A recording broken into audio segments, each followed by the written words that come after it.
The space station called Orbital Haven floated quietly between the stars. It was a place where different species came to talk, to make deals, and to avoid wars. Today, it was full of tension. Stood near the back of the diplomatic chamber, watching everything with careful eyes. She was 28 years old, not very tall, with black hair tied back in a simple ponytail. She wore the gray uniform of Earth's security team. Most aliens walked past her without a second look. She was used to that.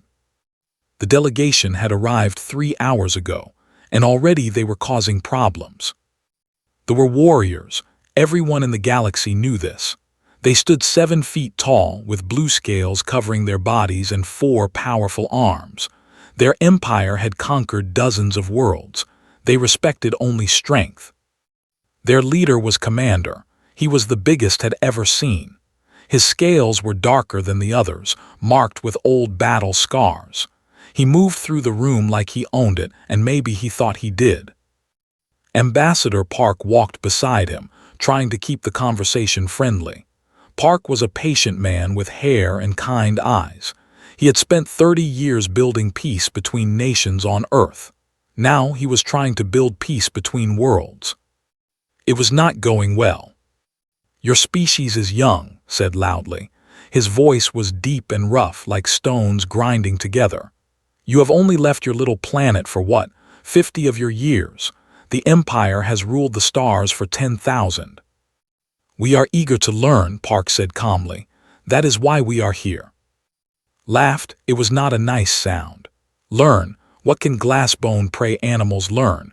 You humans break so easily. I have seen your medical reports. You cannot even regrow a lost limb." Other aliens in the room turned to watch. They were tall, thin with glowing skin, short, furry with too many eyes, smooth-headed who communicated through colors. All of them were watching the humans now. Kept her face blank, but inside she felt a small flame of anger. Park smiled politely. "We may be fragile compared to some species, Commander, but we have survived on our world for a very long time." "Your world," made a dismissive sound. "A medium-gravity rock with bad weather, nothing special." A younger officer stepped forward and whispered something too. The commander's eyes went wide, then he laughed again, louder this time. "My officer tells me your planet is classified as a Category 7 world, a death world." He looked around the room at the other aliens. "These soft little creatures come from a death world. How is that possible? They should have died out long ago." "We are harder to kill than we look," Park said quietly. Stopped laughing. He stepped closer to the ambassador, looking down at him like a predator examining its prey. "Is that a challenge, human?" "It is simply a fact." The room went silent. His hand moved slowly toward the weapon on her belt. She did not draw it, but she was ready. Smiled, showing rows of sharp teeth. "Among my people, when there is a disagreement, we settle it the old way, combat. Single combat until one warrior yields or dies." He spread all 4 of his arms wide. "I challenge any human here to face me. Prove that your species deserves to sit at this table." Park shook his head. "We did not come here to fight, we came to talk." "Then you are cowards." His voice echoed through the chamber.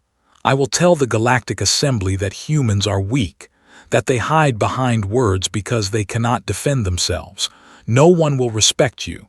No one will trade with you. Your little planet will be alone in the dark." The other aliens watched in silence. Some looked uncomfortable, others looked curious. None of them spoke up to help. Understood. This was a test. The galaxy was watching to see what humans were made of. Park opened his mouth to respond, but before he could speak, stepped forward. "I accept." Every eye in the room turned to her. Park looked shocked. The looked confused, looked amused. "You," he walked toward her, each step shaking the floor slightly. He stopped right in front of her, so close she could smell the strange metallic scent of his scales. He was more than 2 feet taller than her. "This small female, this is who the humans send against me." "I am," she said calmly. "Security for the Earth delegation. I accept your challenge. Looked back at his officers. They were trying not to laugh. He turned to again. Do you understand what you are agreeing to? This is not a game. I could kill you with one hand. Then use all four, said. I will still be standing. The laughter stopped. Eyes narrowed. For the first time he looked at her like she might be more than just a weak little creature. Very well. He reached to his belt and drew his sword. It was beautiful and terrible, a long curved blade made from dark metal that seemed to drink the light. This is my family's blade, forged from star metal. It has never been broken. It has never been stopped. He pointed it at. This will be over quickly, little mammal. Looked at the blade, then at the watching crowd. Her heart was beating fast, but her hands were steady. We will see, she said. They moved the fight to the observation deck. It was a large open space with huge windows that showed the stars outside. Someone had pushed the furniture to the walls to create an arena in the middle.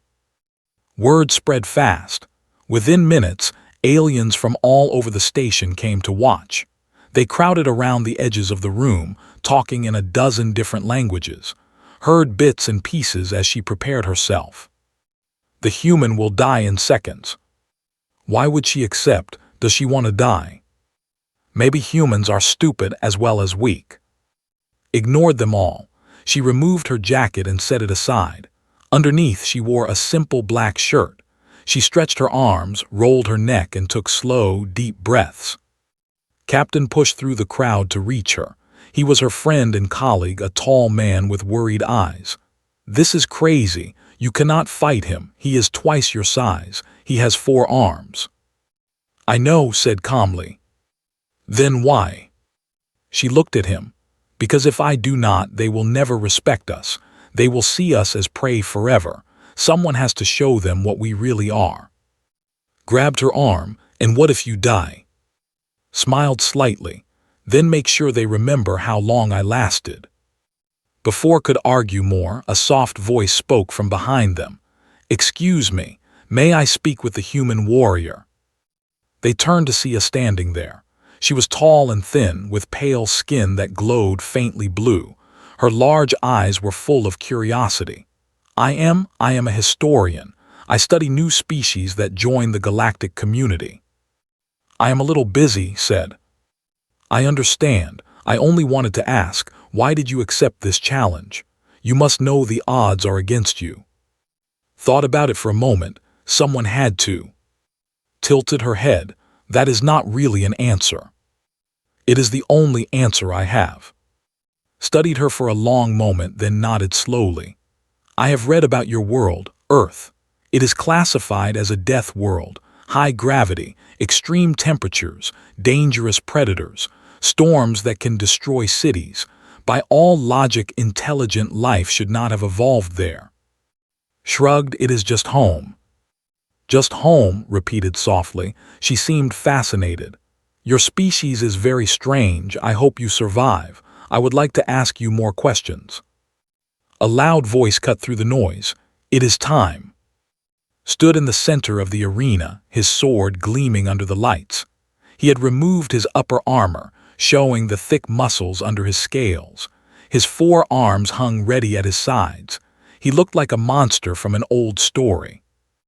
Walked forward to meet him. The crowd went quiet. An old official stepped between them. He explained the rules in a formal voice. The fight would continue until one warrior yielded, was knocked unconscious, or was killed. Any weapon was allowed. Any technique was allowed. There was no time limit. Do both warriors understand? The official asked. Yes, said grinning. Yes, said her voice flat and calm. Then begin. Attacked immediately. He was fast, much faster than something his size should be. His sword cut through the air with a sharp whistling sound. Threw herself to the side, feeling the wind of the blade pass her face. She rolled and came up on her feet, was already swinging again. She ducked, jumped back, twisted away. The sword missed her by inches each time. The crowd gasped and murmured. They had expected the fight to be over by now. Pressed forward, his four arms working together in complex patterns. High strike, low strike, thrust, slash. It was like fighting a machine. Did not try to block. She did not try to attack. She just moved. Dodge, step, lean, roll, duck, step again. Fight back, roared, stop running and fight. Did not answer. She kept moving, kept watching. Her eyes tracked every movement he made. The way his shoulders shifted before a swing. The way his weight moved from foot to foot. The tiny pause between attacks. She was learning him. The sword caught her arm. A line of red opened up on her skin and blood began to flow. The aliens in the crowd made sounds of shock and excitement. First blood. Surely the human would fall now. But did not fall. She did not even slow down. She glanced at the wound like it was nothing important and kept moving. "Why?" demanded, his breath coming harder now. "Why will you not fall?" Said nothing. She had finished analyzing him. She knew his patterns now, his speed, his reach. She knew exactly how he moved. Now she just had to wait. 10 minutes passed, then 15, then 20. The crowd had stopped talking. The room was almost silent except for the sound of heavy breathing and the whistle of his sword cutting through empty air. Something was wrong. Everyone could see it, but it was not the human who was failing. His movements were slower now. His sword swings that had been so fast and precise were becoming sloppy. Sweat dripped down his scales. His chest moved up and down as he struggled for breath. Had blood running down her arm. She had taken 2 more small cuts, one on her shoulder, one on her leg, but she was still moving, still watching, still calm. "What is happening?" a young asked loudly. "Thee is losing." The historian stepped forward, her glowing skin bright with excitement. "I understand now," she said to the aliens around her. "I finally understand what humans are." "What do you mean?" someone asked.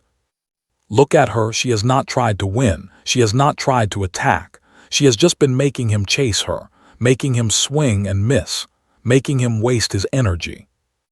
"But why would that matter? He is so much stronger than her." Shook her head. "Strength is not the only thing that matters in nature. On most worlds, predators are fast and powerful. They catch their prey quickly or they give up. But humans," she paused, watching Dodge another tired swing. "Humans evolved differently. On their world, they were pursuit predators." "What does that mean?" "It means they did not need to be the fastest or the strongest. They just needed to keep going. They would follow their prey for hours, for days, walking and running until the prey collapsed from exhaustion. Then they would move in for the kill." Looked around at the shocked faces.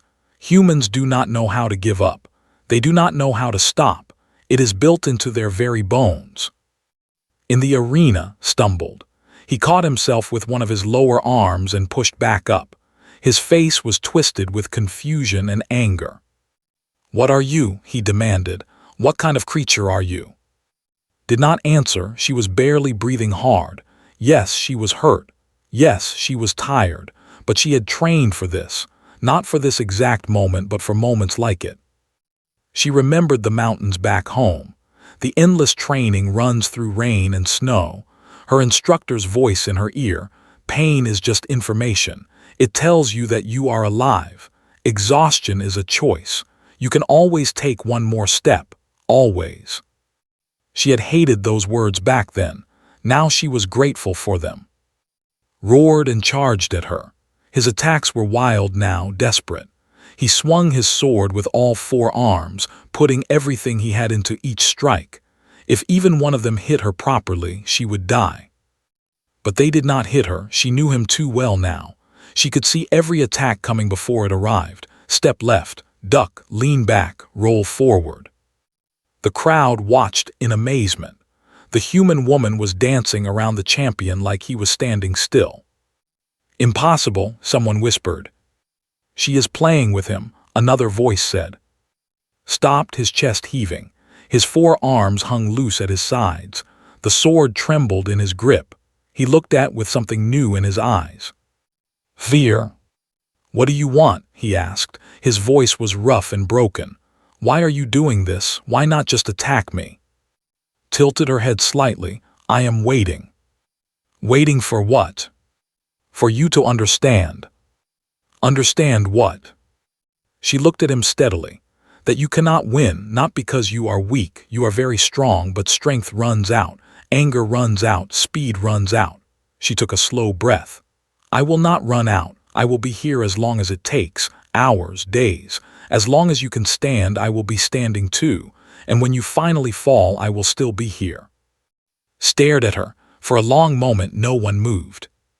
Then he screamed, a sound of pure rage, and charged at her one final time. He raised his sword high above his head, all four arms gripping the handle. This was a killing blow, all of his remaining strength in one final attack. Did not run, she did not dodge. She stepped forward directly into the path of the falling blade. Her hands came up, and she caught the sword. Time seemed to stop. His hands gripped the blade of the sword, not the handle, the blade itself. The dark star metal cut into her palms.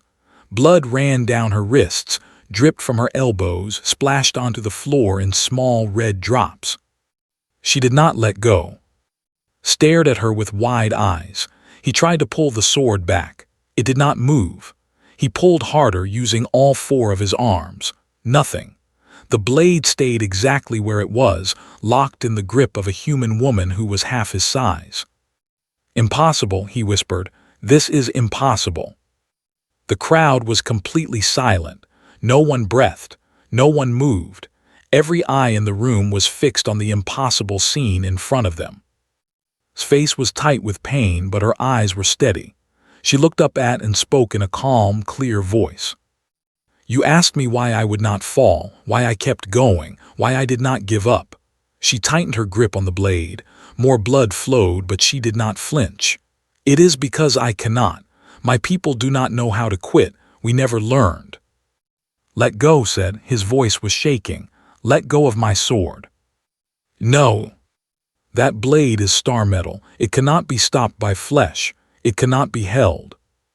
Smiled slightly. It was not a happy smile. And yet here I am holding it.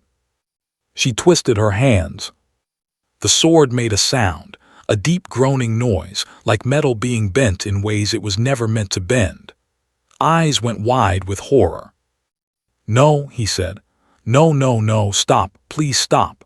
That sword has been in my family for 6 generations. It has never been broken. It has never even been scratched. Please. You wanted to know what humans are made of, said quietly. Now you will see. She twisted harder. The star metal blade, the unbreakable blade, the pride of the empire, the weapon that had killed 1,000 enemies, snapped in two with a sound like thunder. The two halves fell to the floor with a clatter. The echo seemed to go on forever. No one spoke. No one could speak. The aliens in the crowd stared with open mouths and wide eyes. Some of them looked terrified. Others looked like they had just seen a miracle. Fell to his knees. He reached out with trembling hands and picked up the broken pieces of his sword. He held them like they were dead children. When he looked up there were tears running down his scaled face. How, he asked, how is this possible? His hands were shaking now. The pain was catching up to her, but she stayed on her feet. She looked down at the kneeling warrior and spoke simply. You asked if humans were worthy to sit at the table with the great species of the galaxy. You asked if we deserved respect. She held out her bloody hand. I hope this answers your question. Yield. Looked at her hand. He looked at the broken sword. He looked at the blood on the floor, her blood spilled freely, without complaint, without surrender. Slowly, he reached up and took her hand in his. I yield, he said. His voice was quiet but clear. I yield to you, human. I yield to of Earth. The room exploded with noise. Aliens shouted, screamed, argued. Some were recording everything with their devices. Others were already running to spread the news. The greatest warrior of the empire had been defeated. By a human. By a small human woman with nothing but her bare hands and her refusal to stop. Helped to his feet. He towered over her, but somehow he seemed smaller now, not weaker, just different, like something had changed inside him. "I do not understand," he said softly, so only she could hear. "I still do not understand what you are." Looked at her ruined hands. They would take weeks to heal. She would carry the scars forever. "We are human," she said. "That is all, we are just human." She turned and walked toward the edge of the arena where Captain and Ambassador Park were waiting. Her legs were shaking. Her vision was getting blurry. But she did not fall. She did not fall until she reached her friends, until she felt arms catch her, until she knew it was safe. Then finally, she let the darkness take her. Woke up in the medical bay. The lights were soft. The bed was comfortable. Her hands were wrapped in thick white bandages. She tried to sit up, but a gentle hand pushed her back down. "Rest," said a calm voice. It was a doctor, her skin glowing a peaceful green. "Your wounds are serious. The blade cut deep into the muscles and tendons. On most species, this would mean permanent damage." "And for humans?" asked. The doctor shook her head slowly. "You will heal completely. In a few weeks you will have full use of your hands again." She paused. "Your species is very strange. Your bodies seem almost designed to recover from damage. It is quite remarkable." Smiled weakly. "We have had a lot of practice getting hurt." The door opened, and Captain walked in. His face was a mixture of relief and anger. He pulled up a chair and sat down heavily beside her bed. "You are an idiot," he said. "Hello to you too. You could have died. You almost died. When you collapsed, I thought—" He stopped and took a deep breath. "Do not ever do that again." "I cannot promise that." Stared at her for a long moment, then sighed. "No, I suppose you cannot." He reached out and carefully touched her bandaged hand. "The whole station is talking about you. Every species, every delegation. They are calling you the Blade Breaker." Made a face. "That is a terrible name." "I agree, but you do not get to choose your own legend." The door opened again. This time, Ambassador Park entered, followed by someone did not expect Commander. The warrior looked different. He moved more slowly, more carefully. The arrogance was gone from his posture. He stopped at the foot of her bed and bowed his head. "I asked permission to speak with you," he said quietly. "I hope you will allow it." Nodded. "Speak." Was silent for a moment, gathering his words. "Among my people there is an old story, a prophecy some would call it. It speaks of a warrior who would face the unbreaking blade, a weapon forged in the heart of a dying star, made from metal that cannot be stopped. The prophecy says that one day a warrior would come who could break the unbreaking blade, and when that happened, it would mark the beginning of a new age." He looked with something like wonder in his eyes. "I did not believe the prophecy. I thought it was just an old story for children, but you—" he gestured at her bandaged hands. "You did the impossible. You broke my family's blade with your bare hands, with your flesh and bone and blood." "I did what I had to do," said. "Yes, and that is what makes it meaningful." Knelt beside her bed, lowering himself to her level. "I came to tell you that the Empire will support Earth in the negotiations. We will speak for you in the Galactic Assembly. We will defend your people as if they were our own." "Why?" Smiled, a real smile with no cruelty in it. "Because you have shown us what honor truly looks like. Not loud boasts and easy victories, but quiet strength. The willingness to suffer for what you believe in. The refusal to give up no matter the cost." He bowed his head again. "You have earned our respect of Earth. You have earned it forever." After left, Ambassador Park sat down in the chair had emptied. He looked tired but happy. "You have changed everything," he said. "The other species are looking at humans differently now, not as weak creatures to be or ignored, as something new, something worth understanding." "Good," said simply. The historian has been sharing her research. She is telling everyone about Earth, about our planet's harsh conditions, about how humans evolved to keep going when everything else stopped. They are calling us the children of a death world. Also a terrible name. Park laughed. Perhaps, but it is working. For the first time the galaxy sees us as we really are. He leaned forward. What can I do for you? Name anything. You have earned it. Thought about it. She thought about the stars outside the window, the alien species filling the station, the new future opening up for humanity. She thought about everything she had done and everything that was still to come. Then she smiled. Send me home for a week. I want to see my family. I want to eat my mother's cooking. I want to walk in the mountains and feel rain on my face. Park stared at her. That is all. You could ask for anything: money, power, fame. I do not want those things. Looked at her bandaged hands. I just want to go home, even if it is just for a little while. Park nodded slowly. Then that is what you will have. 3 days later, boarded a ship heading for Earth. As the station grew smaller in the window behind her, she thought about what the historian had written in her final report on humanity. Do not mistake their softness for weakness. Do not mistake their kindness for submission. They are the children of a death world forged in gravity and fire. They do not stop. They do not quit. They do not break. And if you are wise, you will never give them a reason to show you just how strong they truly are. Closed her eyes and smiled. She was going home,